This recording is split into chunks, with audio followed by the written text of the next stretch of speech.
इस क्वेश्चन में हमें दिया हुआ है z equals to x plus iota y और वो सेटिस्फाई करता है modulus of z minus two equals to zero. And एक और रिलेशन दिया हुआ है that is modulus of z minus iota minus modulus of z plus five iota equals to zero.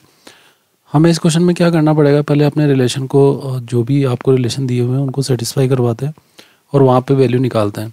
First वाले रिलेशन से हमें पता लग रहा है कि जो भी आपका मॉडुलस होगा दैट विल बी टू, और अगर हम इसका मॉडुलस निकालेंगे that will be under root of x square plus y square and उसका वैल्यू आपको कितना मिलेगा दैट विल बी टू। इसका मतलब हमें क्लियरली पता लग गया कि जो x square plus y square का जो सम होगा that will be two. Whole square करोगे तो आपको फोर मिल जाएगा, तो x square plus y square का जो सम होगा दैट विल बी फोर। ये एक रिलेशन हमें यहाँ से मिल गया।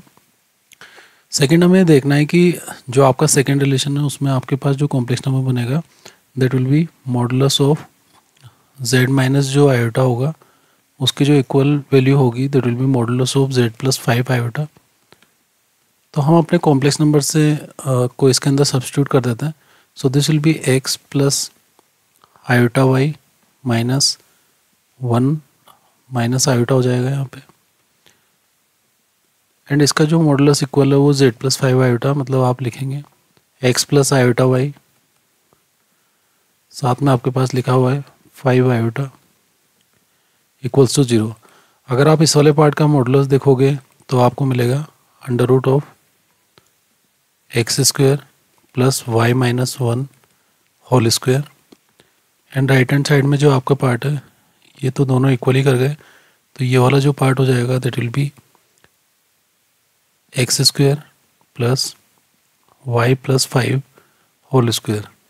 अगर आप इन दोनों पार्ट का होल स्क्वायर करके ओपन करते हो so this will be x square, this will be y square, this will be one, this will be minus two y equals to कितना हो जाएगा x square plus y square plus 25 plus आपके पास हो जाएगा 10y। अगर हम values को कैंसिल आउट करते हैं तो ये भी कैंसिल आउट हो जाएगा।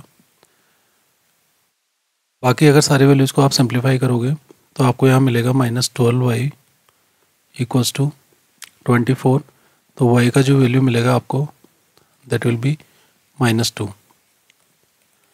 अगर y का वैल्यू आपको माइनस टू मिल गया है और आप इस रिलेशन में सब्स्टिट्यूट करोगे तो आपको x की वैल्यू यहाँ से मिल जाएगी दैट विल बी ज़ीरो।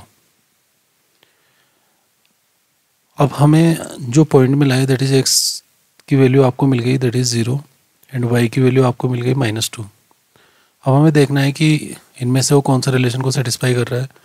वो फर्स्ट रिलेशन को तो सेटिस्फाई नहीं करेगा, वो सेकंड में भी अगर आप x की वैल्यू ज़ीरो पुट करते हो y की वैल्यू माइनस टू पुट करते हो तब भी वो सेटिस्फाई नहीं करेगा।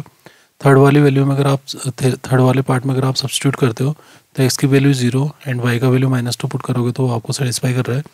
इसका मतलब हमारा जो इसमें आंसर हो जाएगा that will be x plus two y plus four equals to zero, और ये आपका करेक्ट आंसर हो जाएगा। तो आप इसमें थर्ड ऑप्शन मार्क कर सकते हैं और इस तरीके से इजीली इस क्वेश्चन को सोल्व कर सकते हैं।